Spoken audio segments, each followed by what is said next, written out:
आज हम एक बहुत ही दिलचस्प और मुझे लगता है ज़रूरी मुद्दे पर बात करने वाले हैं। वैज्ञानिक सोच और शिक्षा। हमारे हाथ एक्टिविस्ट और वैज्ञानिक गौहर रजा के एक भाषण का ट्रांसक्रिप्ट लगा है और इसमें कुछ कुछ बहुत ही चौंकाने वाले दावे किए गए हैं। बिल्कुल, ये भाषण आप कह सकते हैं कि भारत की शिक्षा नीति, वैज्ञानिक संस्थानों की हालत और समाज में जो सोच फैल रही है, उस पर एक तरह का आरोप पत्र है।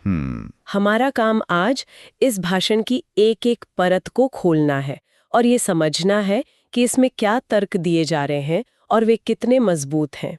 हम किसी भी दावे का समर्थन या विरोध नहीं कर रहे, बस स्रोत में जो कहा गया है उसे सबके सामने रख रहे हैं। हाँ, और जैसा कि भाषण में कहा गया है, ये कोई सिर्फ अकादमिक बहस नहीं है। स्रोत का तर्क है कि इसका सीधा असर हमारे समाज पर पड़ रहा है और आने वाली पीढ़ियों के भविष्य पर भी। तो चलिए शुरू करते हैं और देखते हैं कि ये भाषण राजनीति, बजट और शिक्षा के बीच क्या संबंध दिखाता है। चलिए, तो भाषण की शुरुआत एक बहुत बड़े दावे से होती है कि 2014 के बाद से भारत में तर्कसंगत सोच पर, मतलब रैशनल थिंकिंग पर एक संगठित हमला शुरू हुआ है। हाँ, और इसके लिए जो शुरुआती उदाहरण दिया गया है वो काफी नाटकीय है। हाँ, मैंने भी पढ़ा। ये प्रधानमंत्री के उस बयान का जिक्र है जो उन्होंने डॉक्टरों की एक कॉन्फ्रेंस में दिया था कि गणेश जी का अस्तित्व प्राचीन भारत में प्लास्टिक सर्जरी का प्रमाण है। अब कोई कह सकता है कि यह सिर्फ एक बयान था, लेकिन भाषण में इसे कैसे देखा गया है? यहीं पर देखिए बात दिलचस्प हो जाती है।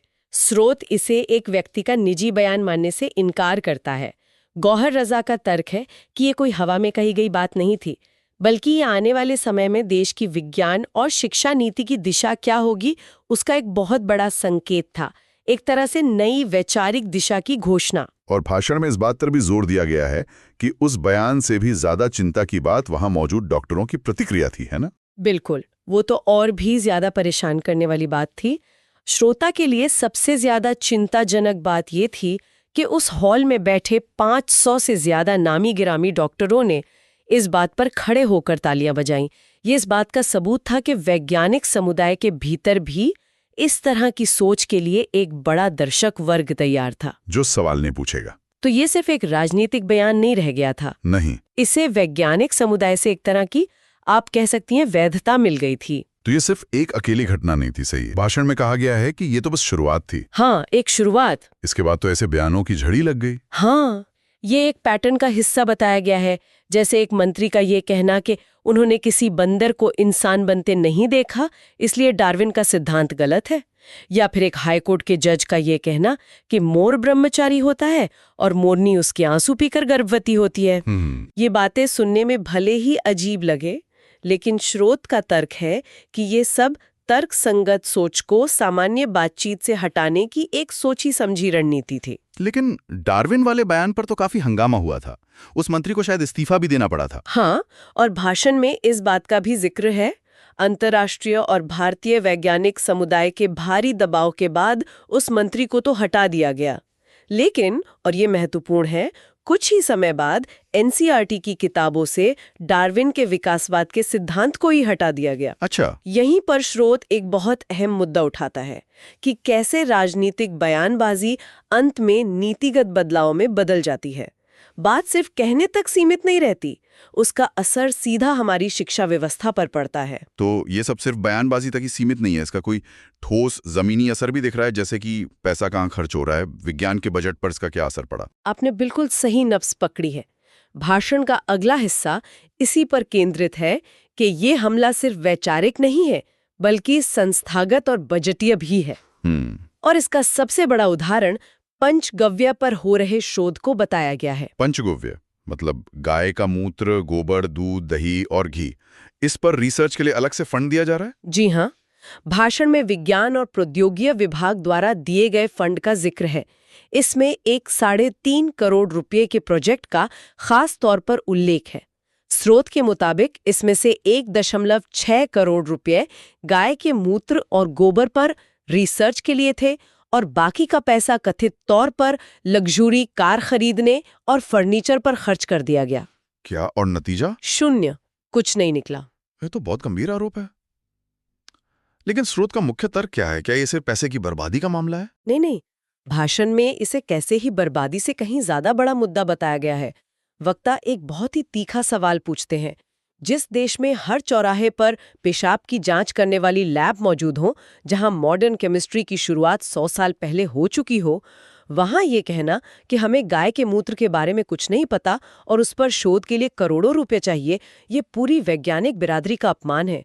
ये एक संदेश देता है कि अब प्राथमिकताएं बदल गई हैं। और क्या ये अकेला ऐसा प्रोजेक्ट है जिसका जिक्र भाषण में है? नहीं, इसके अलावा आईआईटी दिल्ली में हो रहे पंचगव्य पर प्रोजेक्ट, पौराणिक राम सेतु के अस्तित्व पर जियोलॉजिकल सर्वे ऑफ इंडिया द्वारा शोध, सरस्वती नदी की खोज के लिए करोड़ों रुपए का बजट और यहाँ तक कि एम्स में मंत्रों के असर पर रिसर्च जैसे कई प्रोजेक्ट्स का उल्लेख है। तो एक तरफ असली विज्ञान के लिए बजट की कमी है और दूसरी तरफ इन चीजों पर पैसा खर्च हो रहा है। बिल्कुल, भाषण का तर्क यही है, ये सारा पैसा भारत के कुल रिसर्च बजट से ही काटा जा रहा है, जो पहले ही जीडीपी का सिर्फ 0.5% के आसपास है, जो कि बहुत कम है। तो हो ये रहा है कि असली विज्ञान का बजट कम करके उसे छद्म विज्ञान की ओर मोड़ा जा रहा है। छद्म विज्ञान यानी वो दावे जो वैज्ञानिक होने का दिखावा तो करते हैं, लेकिन असल में वैज्ञानिक पद्धति या सबूतों पर आधारित नहीं होते। और इसका नतीजा क्या हो रहा है? क्या भारत की वैज्ञानिक प्रगति पर इसका कोई असर दिख रहा है? स्रोत के मुताबिक इसका सीधा असर भारत के साइटेशन इंडेक्स पर पड़ा है। ये एक तरह का स्कोर कार्ड है जो बताता है कि किसी देश के वैज्ञानिक शोध को दुनिया भर के दूसरे वैज्ञानिक कितनी गंभीरता से लेते हैं और अपने काम में उसका हवाला देते हैं। अच्छा। भाषण में बताया गया है कि साल 2000 तक भारत इस मामले में चीन के लगभग बराबर था, लेकिन आज हम कहीं मुकाबले में ही नहीं है। तो ये सिर्फ एक अकादमिक आंकड़ा नहीं है, ये देश के वैज्ञानिक प्रगति की धीमी होती रफ्तार का एक बड़ा सूचक है। ये तो वाकई चिंताजनक है। तो एक तरफ तो वैज्ञानिक प्रगति का बजट खतरे में है और स्रोत के मुताबिक दूसरी तरफ एक पूरी समानांतर अर्थव्यवस्था चल रही है जो अंधविश्वास पर आधारित है। भाषण में इसे बाबा फिनोमिना का नाम दिया गया है। ये क्या है? ये भाषण का एक बहुत ही, आप कह सकती हैं, विस्फोटक हिस्सा है। वक्ता का तर्क है कि 19 के दशक के बाद से और खासकर हाल के वर्षों में देश में ऐसे बाबाओं का एक बहुत बड़ा साम्राज्य खड़ा हो गया है जो अंधविश्वास फैलाकर एक विशाल व्यापार चला रहे हैं। ये कोई पारंपरिक साधु संतों की बात नहीं हो रही है, बल्कि मॉडर्न मैनेजमेंट और मार्केटिंग के साथ चलाए जा रहे कॉर्पोरेट एम्पायर्स की बात हो रही है। और इस बारे में कोई आंकड़े दिए गए हैं? क्योंकि ये सुनने में बहुत बड़ा दावा लगता है। हाँ, और इस भाषण में एक आंकड़ा ऐसा है जो सच में होश उड़ा देता है।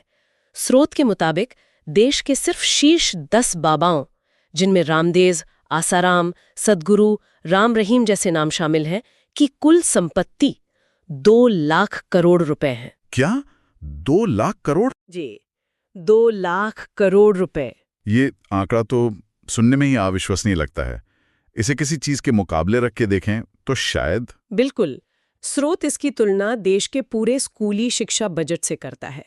2024-25 के लिए भारत सरकार का स्कूली शिक्षा का बजट करीब 73,000 करोड़ रुपए है। 73,000 करोड़ और वो 2 लाख करोड़। हाँ, अब आप अंदाजा लगाइए।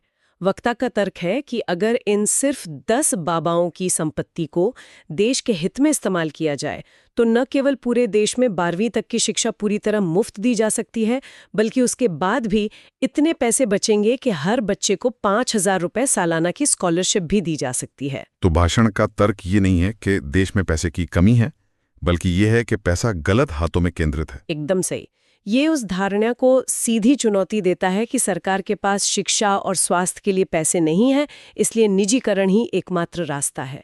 स्रोत का तर्क है कि देश के पास पैसा है, लेकिन वो कुछ ऐसे लोगों के पास जमा है जिनसे सरकार उसे लेना नहीं चाहती। और ये सब तर्क संगति पर हमले का ही नतीजा है, जहां लोगों को अतर्क बनाकर, उन्हें भावनात्मक रूप से ब्लैकमेल करके उनसे ये पैसा इकट्ठा किया जाता है। और ये भी कहा गया है कि ये पैसा जादू से नहीं आया, ये आम लोगों का ही पैसा है। हाँ, आम लोगों का ही पैसा है, जिसे अंधविश्वास फैलाकर इकट्ठा किया गया है। भाषण में इन्हें अंधविश्वास फैलाने वाली फैक्ट्रियां कहा गया है। स्रोत इसे एक सामाजिक हमले के तौर पर देखता है, जहां एक तरफ नेहरू जैसे नेता वैज्ञानिक संस्थान बनाने की बात करते थे, वहीं दूसरी तरफ अंधविश्वास की ये विशाल फैक्ट्रियां खड़ी की जा रही थीं, जो समाज को पीछे की ओर धकेल रही हैं। हाँ, ये सब कुछ आखिर में शिक्षा व्यवस्था से ही जुड़ता है ना? अगर आप एक ऐसा समाज बनाना चाहते हैं जो सवाल ना पूछे, तो आपको शुरुआत स्कूलों से ही करनी होगी। भाषण का आखिरी हिस्सा सीधा एनसीईआरटी की किताबों में हुए बदलावों पर है। जी, और यहाँ भी तर्क बहुत दिलचस्प है। जब किताबों में बदलाव किए गए तो आधिकारिक तौर पर कारण ये बताया गया कि बच्चों पर से पढ़ाई का बोझ कम किया जा रहा है। पढ़ाई का बोझ कम करना, ये सुनने में तो काफी अच्छा लगता है। कोई भी माता पिता चाहेंगे कि उनके बच्चे पर बोझ कम हो, लेकिन क्या स्रोत इसके पीछे कोई और मकसद बताता है? हाँ, स्रोत एक और बहुत ही खतरनाक कारण की ओर इशारा करता है, जो कथित तौर पर एनसीईआरटी के ही एक दस्तावेज में लिखा है। और वो कारण है ताकि बच्चे बिना शिक्षक की मदद के पढ़ सकें। बिना शिक्षक की मदद के? इसका क्या मतलब हुआ? ये तो शिक्षा के मूल विचार के ही खिलाफ है। वक्ता इसे स्कूल बंद करने की एक बड़ी नीति को सही ठहराने का एक तरीका मानते हैं। अगर आप ये स्थापित कर दें कि बच्चों को पढ़ने के लिए शिक्षक की जरूरत ही नहीं है, तो फिर स्कूल खोलने की क्या जरूरत है? और भाषण में आंकड़े भी दिए गए हैं कि हाल के वर्षों में लगभग 2 करोड़ बच्चे स्कूल छोड़ चुके हैं और देश भर में 90,000 सरकारी स्कूल बंद हो गए हैं। स्रोत इसे एक दूसरे से जोड़कर देखता है। चलिए, अब कुछ खास विषयों पर आते हैं जिन्हें हटाया गया। सबसे पहले डार्विन का विकासवाद का सिद्धांत। ये तो आधुनिक जीव विज्ञान की नींव है। इसे हटाने के पीछे स्रोत क्या तर्क बताता है? इससे क्या हासिल होगा? देखिए, स्रोत के मुताबिक ये एक वैचारिक कदम है।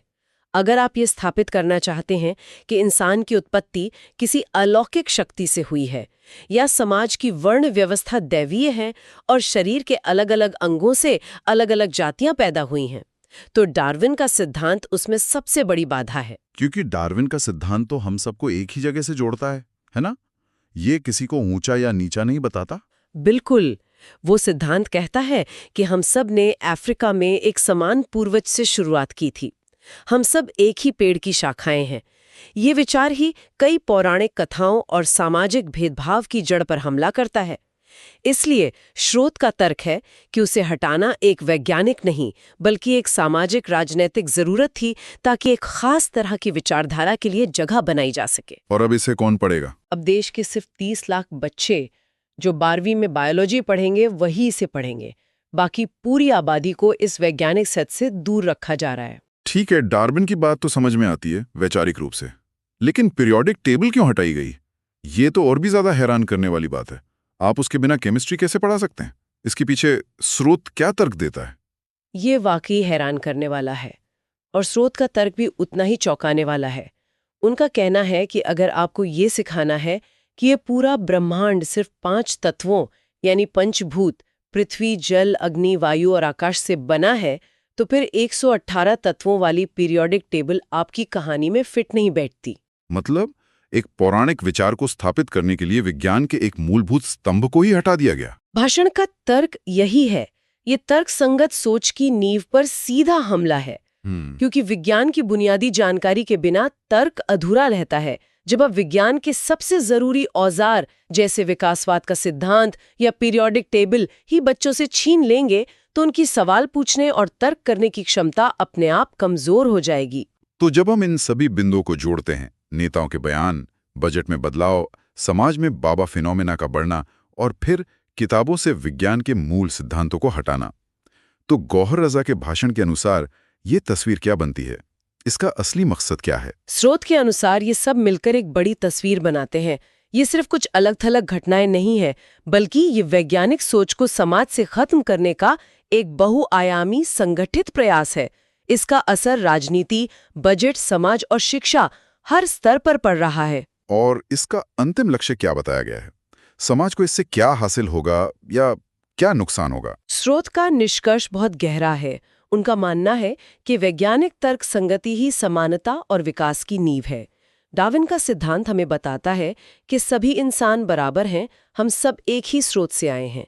जब आप इस विचार को ही खत्म कर देंगे, तो समाज को वापस जाति, धर्म और वर्ग के पुराने भेदभाव भरे ढांचे में बांटना बहुत आसान हो जाता है। स्रोत के मुताबिक समानता का विचार ही वैज्ञानिक तर्क संगति की देन है, और उस पर हमला करके आप समानता के विचार पर ही हमला कर रहे हैं। ये वाकई सोचने पर मजबूर करने वाली बात है। ये पूरी चर्चा हमें एक बहुत ही बुनियादी और अहम सवाल पर लाकर छोड़ देती है किसी भी समाज के लिए शिक्षा का असली मकसद क्या होना चाहिए? क्या इसका काम स्थापित मान्यताओं और विश्वासों को मजबूत करना है, या फिर बच्चों में सवाल पूछने, सबूत खोजने और तर्क करने की क्षमता को बढ़ावा देना है?